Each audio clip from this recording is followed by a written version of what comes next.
Hello বন্ধুরা, সবাই কেমন আছো? আশা করি সবাই ভালো আছো। আজকে হঠাৎ করে মনে হলো একটু ফুচকা খাই, কিন্তু বাইরের ফুচকা খেতে সত্যি কথা বলতে আমার ভালো লাগে না। আমার বাড়ির কেউই ভালোবাসে না। আমরা বাড়িতেই ফুচকা বানিয়ে খাই। তার জন্য আমি আগের দিনই বাজার থেকে ফুচকার পাঁপড় নিয়ে এসেছিলাম। তাই দিদি বললো চল আজকে ফুচকা বানাই।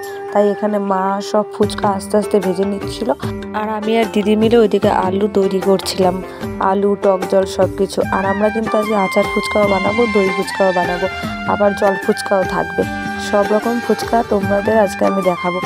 আর সত্যি কথা বলতে বাড়িতে ফুচকা বানালে এত ভালো লাগে।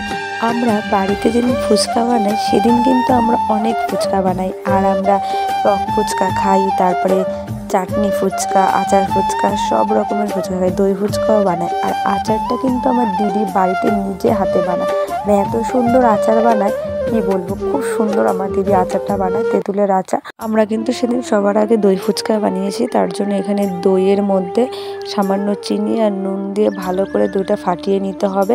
সামান্য চিনি দিতে হবে, কারণ টক দই ছিল, আর টক দই দিয়েই দই ফুচকা বানায়। সামান্য চিনি আর নুনটা দিয়ে নিলে টক দইটা খুব ভালো হয়। আমার কিন্তু সব থেকে আচার ফুচকা খেতে ভালো লাগে। আমার মাও আচার ফুচকা খুব ভালো খায়, দিদিও ভালো খায়, কিন্তু আমি খুব আচার ফুচকা ভালো খাই। টক জলের থেকে আচার ফুচকাটা আমার বেশি ভালো লাগে। এখানে দিদি টক জল তৈরি করছিল, আর দেখে এখনই আমার জিভে জল চলে আসছে। দিদি টক জলের মধ্যে গন্ধরাজ লেবু, সামান্য লেবুর রস, ধনেপাতা আর ভাজা মশলা, দিদি যে চাট মশলাটা বাড়িতে বানিয়েছিল সেটাই দিয়ে দিয়েছে। আর টক জলটা কিন্তু দুর্দান্ত হয়েছিল, খুব সুন্দর হয়েছিল। সামান্য নুন দিয়ে নেবে পরিমাণ মতো।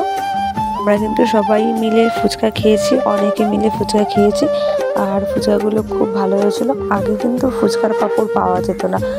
এই কয়েক বছর ধরে আমি ফুচকার পাঁপড় দেখছি। আগে কিন্তু আমাদের এখানে ফুচকার পাঁপড় পাওয়া যেত না।